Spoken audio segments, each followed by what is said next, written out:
Political వేదికల మీద వాళ్ళ నాయకులు అట్లాంటి మాటలు మాట్లాడినప్పుడు ఎందుకని ఈ ఆవేశం చూయించలేకపోయాడు? మనం తప్పు చేస్తున్నామని ఎందుకు తెలుసుకోలేకపోయాడు?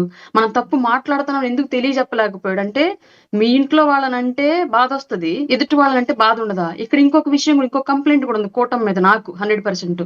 కేవలం నాయకుల భార్యల్ని, నాయకుల పిల్లల్ని, నాయకులకు సంబంధించిన వాళ్ళంటే అది ప్రతిపక్షం అవ్వనివ్వండి, అధికార పక్షం అవ్వనండి. వాళ్ళని తిడితేనే ఈ స్థాయిలో రెస్పాండ్ అవుతారా? సామాన్య కార్యకర్తలను, మహిళలను తిడితే అది ఏ పార్టీ అయినా సరే రెస్పాండ్ అవ్వరా ఈ స్థాయిలో? ఎందుకని ఈ వివక్షత? మీకు మాత్రమే మర్యాద దక్కాలి అని ఎందుకని వైసీపీ వాళ్ళు అనుకుంటున్నారు? ఆ మర్యాద మీకు మీరు ఎదుటి వాళ్ళకి ఇవ్వకూడదని ఎందుకు చేశారు కరెక్ట్ 5 ఏళ్ల కరెక్ట్ ఆ పాటు? పాయింట్ మా 100% మీద ఎన్ని కరెక్ట్. దారుణాలు!